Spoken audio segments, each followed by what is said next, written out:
Hi, I'm John Hornick. Welcome to my Italian Faves series. This lesson is onion carbonara a la Michel. One of the world's great chefs was the late Michel Richard. This is my recreation of his playful take on one of the world's great dishes, spaghetti carbonara. I had Chef Richard's onion carbonara at his Washington, D.C. bistro called Central. Chef Richard's carbonara substitutes onions for pasta, as I do here. Warning, this dish is very rich, so I serve it as a small plate.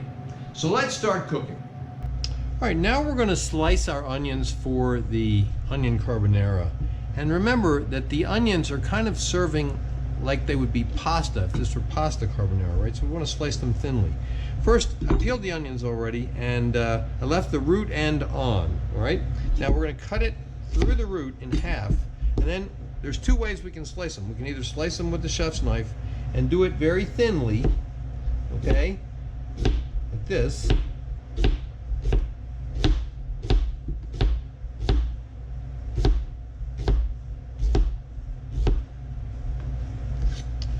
Or if you have a mandolin, they make these, they're inexpensive Asian versions of this, and there's very expensive French versions of this. I actually like the inexpensive one a whole lot more. And then you're just going to put this down onto the mandolin in this orientation. So we're going to get the slices across here, okay? We don't want to put it face down. We want to stand it up so the root is facing up. And then slide it down and you get your first slice, which are just about the same as the ones that I cut with the knife. But the nice thing about the mandolin is that you get very uniform cut, okay? And we're going to do all of our onions that way. All right, now we're going to blanch the onions. And first we're going to add a chicken bouillon cube, which I have crushed under the flat side of the knife. And then we're going to add the fresh thyme.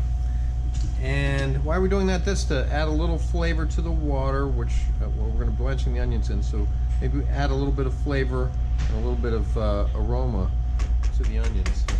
And then we're going to add the onions to the water, and we're going to let them blanch for about 2 minutes. What we want to do is we want to wilt them. Why are we wilting them? Remember, we're using these onions as we would use pasta if this were pasta carbonara. So we're going to let that go for about 2 minutes.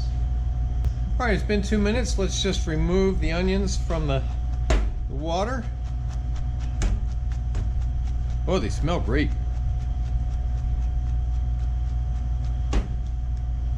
All right, now I want to put these onions out to let them dry a little bit. And you can do this in a couple different ways. You can either leave them in the colander and just shake the colander around every now and then for an hour or so. We just want to dry, and we get rid of this thyme. We just want to dry them out a little bit. Why is that? So that when we use them to make the carbonara, it's not too watery and soggy, okay? What we're going to do is just lay these out on this sheet pan and let them dry for half hour. We're going to judge them to see what they're like. Right now they're kind of wet. We want them to be a bit drier. All right, now when we make pasta carbonara, traditionally you use pancetta. And what pancetta is bacon that hasn't been smoked, okay? So I find that most pancetta that's available in stores is way too fatty. So what I do is I take bacon, and I have 5 strips of thick cut bacon here, and I put them in a pot of water, and I bring them to a boil and I let them simmer for 5 to 10 minutes. This gets rid of the smokiness, okay? Now, if you want to use pancetta, just use pancetta and you don't have to do this step. But I find that the thick cut bacon that I can find in the store, especially in the butcher's case, it looks beautiful and it's a lot less fatty than pancetta. So what we're going to do is we're going to let them just come to a boil in this water. Okay, so our bacon is coming to a boil. Before it boils over, I'm going to reduce the heat. I'm going to let this simmer for 5 to 10 minutes, then remove the bacon from the water and blot it dry. All right, now that we have blanched and simmered the bacon for a little while, we now have pancetta. Basically, doesn't get rid of most of the smoky flavor, and also it takes away some of excess fat. Now what I want to do is I just want to cook those a little bit in a saute pan. This pan may look like it's been used. It has. I just used this pan to cook some bacon for a different lesson. I'm going to put this on medium heat. And when I cook bacon that has been blanched, I sometimes add some olive oil to the pan because it doesn't cook up as greasy as bacon right out of the package.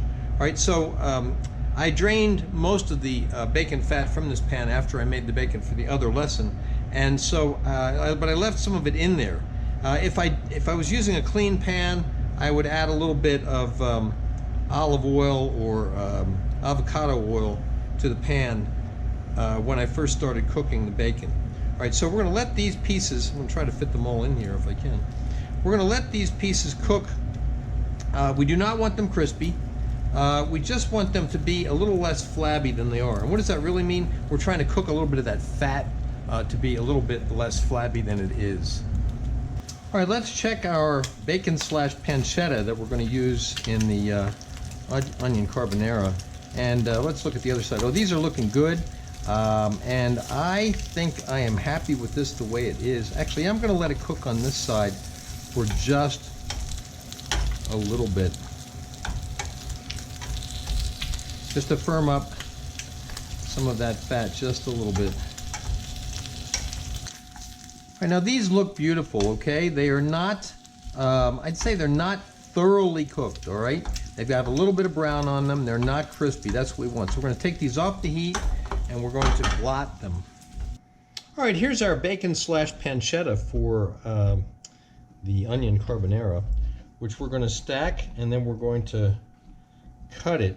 Now, I'm going to cut it into pieces that are about ½ an inch wide and 1/8 of an inch or so, well, in the other direction. Okay, so we end up with pieces that are not like bacon bits. They are a little bit bigger, right? So they're probably about 1/8 an inch to 1/4 of an inch by the width of the half the width of the bacon, because I cut it down the middle. All right. Now we may not need all this bacon, but you can always make use of extra bacon. And remember, this is more like pancetta now because it's been boiled. So the pieces are like this, about ½ an inch to 3/4 of an inch wide in one direction, about 1/8 to 1/4 of an inch in the other direction. Okay. Okay, the next step in making the onion carbonara is to saute the garlic. So we're going to put the heat onto about medium, and I have some bacon fat in the pan here. This isn't the same pan I used to cook the bacon because I'm doing it later, but if you are going to be doing the garlic and the onions right after you cook the bacon, just use the same pan. So what we want to do is just put the garlic into the pan and stir it to get it coated with the chicken, I'm sorry, the bacon fat, and just let that saute. Once it starts to get warm, it'll burn fast. So we're going to let it go about 30 to 60 seconds after it starts to start to hear a little sizzle. Okay, the garlic has been cooking for about 30 seconds or so after it started to sizzle. We're going to add the onions. And by the way, it might look like there's more garlic there. There is actually. I put in all the garlic that I had. When I was adding it before, I wasn't sure if I needed any of that for something else. And I checked, and I didn't. So I put it all in the pan. As I always say, you can never have too much garlic. All right, so what we want to do is let these onions cook a little bit, stir them up, get the garlic mixed in, and we're going to add some kosher salt lightly. We can always add more later. And we're going to add some freshly ground black pepper.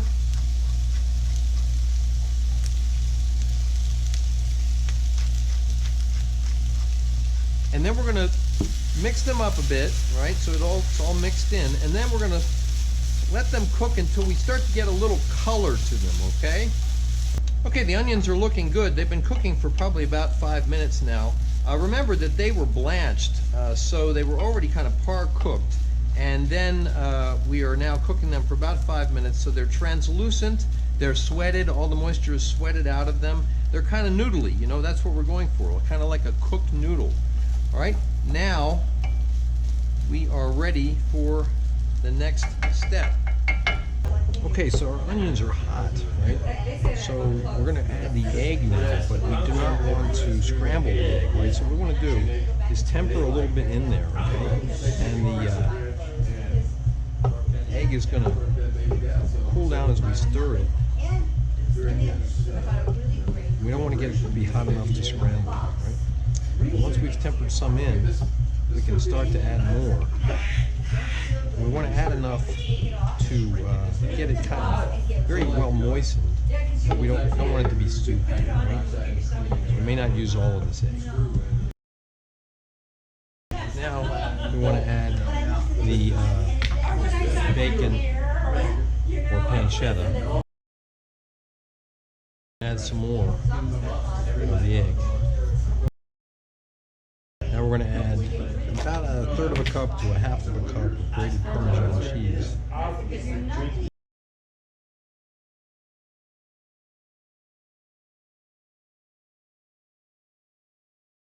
Okay, now we're going to plate up, and I'm just going to plate one for the camera. Okay, so we're just going to mound some of the onion carbonara right in the middle of the bowl. Garnish it with some freshly, some grated Parmesan and a little parsley. There we have it. That's onion carbonara. You can see photos of the final dish at my Instagram, which is at Chef's Apprentice, Cook Like a Pro. Please remember to subscribe to my channel, and thanks for watching.